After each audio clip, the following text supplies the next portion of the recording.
गोष्टीचा विषय निघतो किंवा शक्यता व्यक्त केली जाते. काल दसरा मेळाव्यात एकनाथ शिंदे असं म्हणतायत, कोण कोणाशी मनोमिलन करताय याची तुम्ही चिंता करू नका, सगळ्यांचे हिशोब आमच्याकडे आहेत.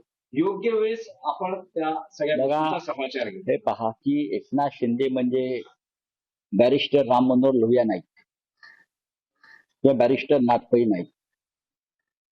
एकनाथ शिंदे हे अमित शहाच्या बेनामी कंपनीचे इकडले ब्युरो चीफ आहेत.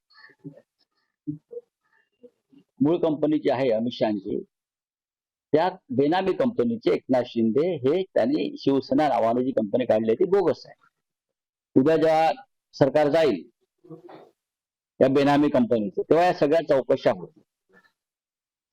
ते असं म्हणाले काल, असं मी कोणीतरी मला मगाशी सांगितलं, मी काय त्यांचं पाहत नाही, ऐकत नाही. कोणाचं ऐकायचं? महाराष्ट्राला महान वक्त्यांची किंवा नेत्यांची भाषणं ऐकायची परंपरा नक्कीच आहे.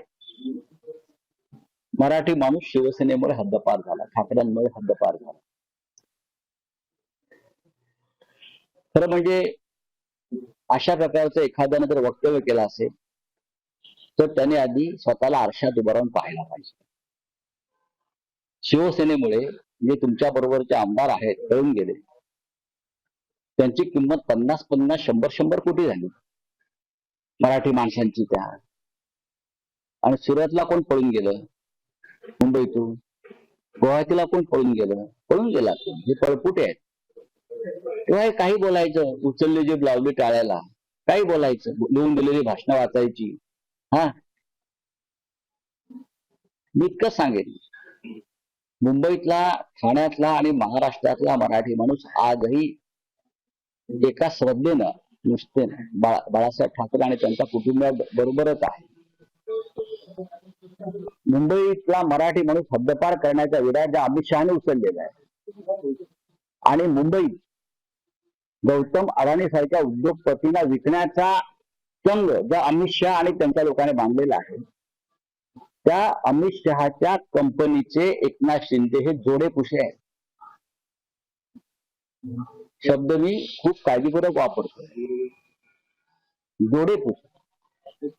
अमित शहाने ज्या प्रकारचे राजकारण मुंबईत सुरू केलेलं आहे, मुंबई मराठी माणसापासून तोडण्याचं, त्याचा निषेध करण्याची हिंमत एकनाथ शिंदे मध्ये आहे का? नसेल तर त्यांनी मराठी माणसाविषयी बोलू नये. मराठी माणसाला भ्रष्टाचाराच्या पैशातून विकत घेण्याचे प्रयत्न त्यांनी चालवलेले आहेत. हे तात्पुरतं आहे सगळं. त्यांचं इतिहासात नोंद होईल या माणसाची, काळ्या कुट्ट अक्षरात लिहिलं जाईल की मुंबई मराठी माणसापासून तोडण्याचं जे कारस्थान अमित शहाने सुरू केलं, तो अमित शहाच्या हातामध्ये कुऱ्हाड देण्याचं काम एकनाथ शिंदे दिलं. आता isakal.com आहे देशातील नंबर 1 ची मराठी न्यूज वेबसाईट. प्रत्येक अपडेटसाठी isakal.com ला नक्की भेट द्या.